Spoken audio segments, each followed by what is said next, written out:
Après avoir tout à l'heure parlé de ces combats attachés à la qualité de vie des couples et avoir surtout mis en exergue les dangers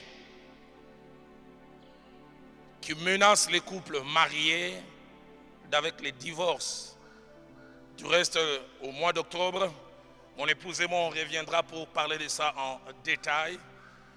Il est étonnant de voir combien l'apôtre Paul dit tous ceux qui sont mariés, en plus de s'inquiéter des choses de Dieu, l'apôtre Paul dit qu'ils doivent s'inquiéter aussi de leur conjoint. C'est un ordre, s'inquiéter. Est-ce qu'elle est heureuse? Est-ce qu'elle est satisfaite? Je plais au Seigneur, je les crains, mais est-ce que mon conjoint et ma conjointe aussi est satisfaite? Nous reviendrons aussi quand l'apôtre insiste en disant chacun de nous doit à l'autre des choses. Et je parlerai de ces aspects pour éviter que nos couples en tant que serviteurs de Dieu puissent être des couples tristes. Et du reste, à moins qu'elle n'échange la thématique ou la présentation, mon épouse va revenir au mois d'octobre. Elle parlera sur le thème « Femme des serviteurs de Dieu, virgule, mais femme d'abord ». Femme des serviteurs de Dieu, mais femme d'abord. C'est-à-dire quelqu'un qui a de besoin. Que des femmes des serviteurs de Dieu qui refoulent des choses qu'elles ne veulent pas exprimer au nom de Dieu. Si je fais ça, mais pourtant elle a des besoins comme toute autre femme. J'ai quelquefois vu un serviteur de Dieu qui meurt, sa femme devient épanouie, rayonnante. On dirait une délivrance. C'est lui qui l'est bloqué, c'est lui qui l'a empêché de s'exprimer et partir. Plaise à Dieu que ça ne soit pas le cas.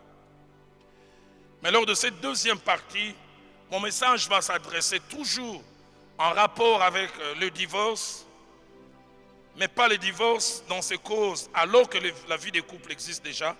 Mais nous voulons parler aux aspirants au mariage, mais qui sont aussi aspirants au ministère.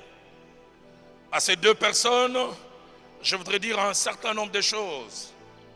La première des choses que je voudrais dire à ces jeunes gens, filles et garçons, c'est que la qualité de la personne que vous choisissez de vivre avec influencera la qualité de votre vie. La qualité de votre santé physique, votre santé émotionnelle, votre santé psychologique, influencera même votre longévité, mais influencera surtout la qualité de votre ministère.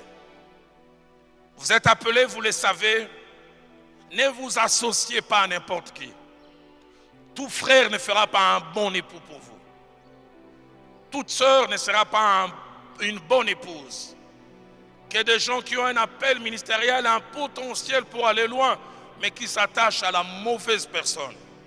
Quand je dis mauvaise personne, ce n'est pas forcément que la personne est pécheresse, mais pas la personne adaptée. Elle devient un frein pour votre ministère.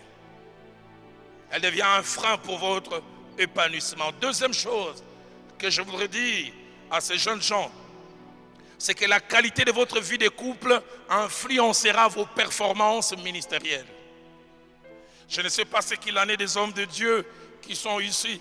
C'est difficile à bien exercer le ministère quand mon épouse et moi, ça ne va pas. Et surtout quand ça ne va pas, elle est là. Aux autres, à son talon. Au crier, Dieu dit, l'honnêteté.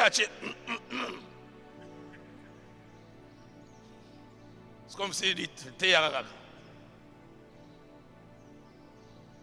la qualité de votre vie de couple influencera vos performances.